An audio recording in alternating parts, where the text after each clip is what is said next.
Yo, what's going on, everybody? It is Chad here with BetHub.com. The Los Angeles Lakers have decided who will be their next head coach, taking over for Mike Brown, and Bernie Bickerstaff on his interim duty is taken away. And it's not what everybody expected to see the Zen Master come out of retirement. Rather, it was Plan B. Well, of course, the Lakers are going to tell you it was their first option to go with Mike D'Antoni, but who do you guys think you're kidding? Once again, it's nothing more than lies coming from the front office, and I think that it's very safe that we can back that up based on the way this management has acted in the last number of weeks. After all, they did say after the 0-3 start and then that one bad game in Utah that Mike Brown would be able to have an opportunity to work through this homestand here and get things figured out. Well, that didn't happen. So if they're going to lie and come out and say that, why would we think that Mike D'Antoni was their first option? Let's break things down from a logic standpoint here. We know that the main reason this never went down here is because of the hard demands that Phil Jackson had coming into this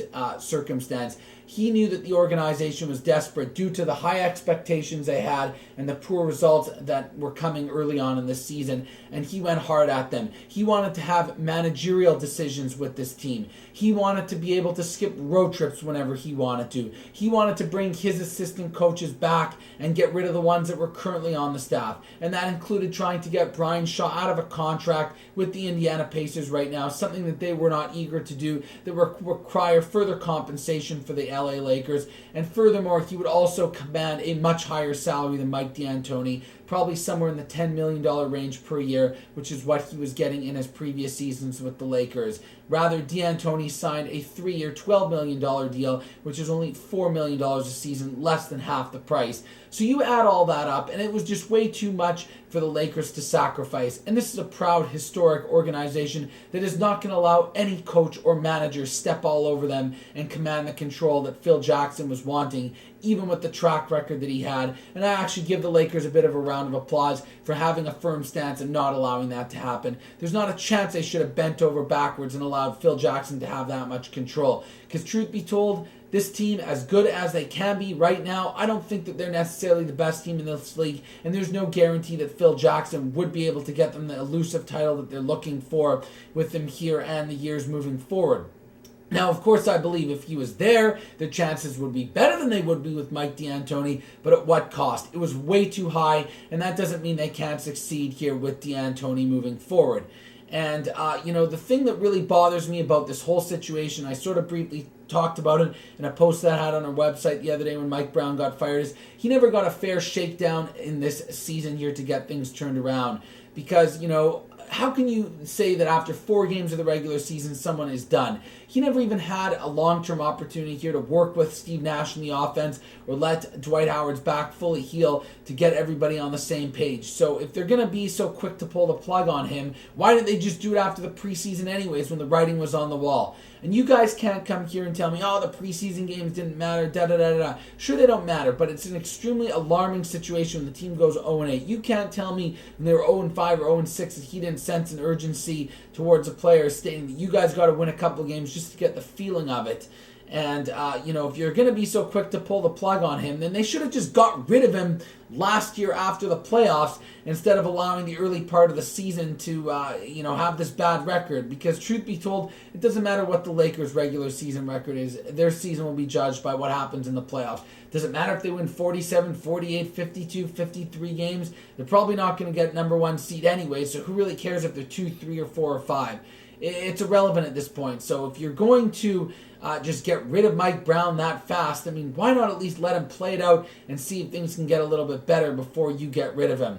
I've never been a big fan of his in the first place. I've made that very clear. But if you're going to stick through him the entire offseason and let him develop the team plans, it just didn't make any sense to get rid of him in that short of a period of time. Because do you really think that Mike D'Antoni is just going to come in like that? Things are just going to turn around? Not a chance. It's going to take some time for him to develop the right chemistry and change the mindset of this team. Because Mike Brown was the exact opposite kind of coach. Someone that was more defensive-minded, that liked to play a half-court offensive possession game, slow things down, and work on ball movement in a methodical way of looking for guys to get their shots versus D'Antoni's going to want to push the pace and get more fast breaks, transitional type of basketball, utilizing Steve Nash at the point. So it's not something that's going to happen overnight. And when you look at the Los Angeles Lakers roster, they're not the quickest and most athletic team because of the fact that they have most of their team based on bigs like Dwight Howard and Pau Gasol, who aren't going to move up and down the court very fast and aren't that athletic. Kobe's getting a little bit older with his knees.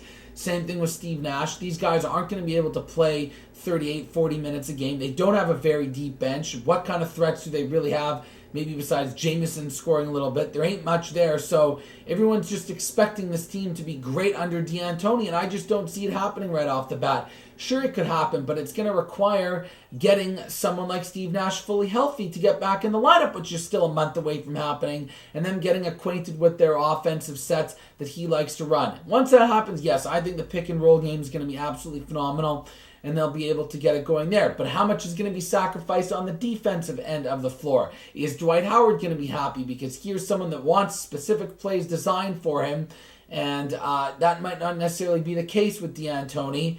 I know right now that he's being endorsed heavily by the team. Kobe Bryant saying all the right things. He knows him from the U.S. Olympic basketball days, his whole connection to the Italian leagues when he was out there with his dad when he was younger.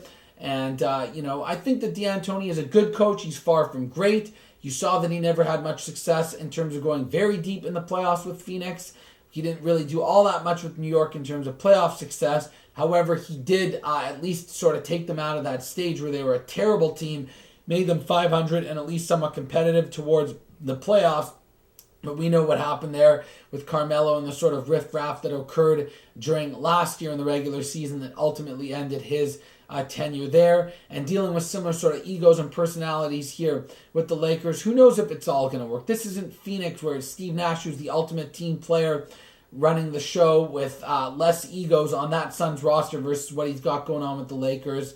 So, truth be told, who really knows? I don't even know if this is going to be that much of an upgrade over Mike Brown. Phil Jackson was the ultimate answer, I believe, but it was far too much compensation to have him receive, and of course, all the power. So those are my 2 cents on everything.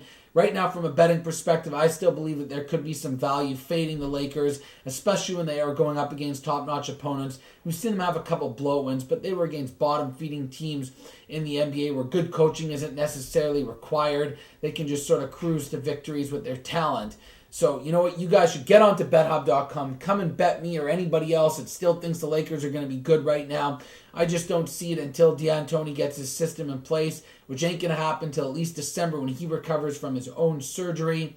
And you guys can get your account set up at the link below here. Make sure to start putting some money in your account.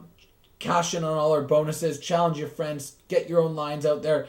Trash talk everybody. That's what it's all about. BetHub.com. NBA season in full effect. Make sure to be wagering on these fantastic ball games, especially those ones with the Lakers, where they are extremely intriguing to watch right now.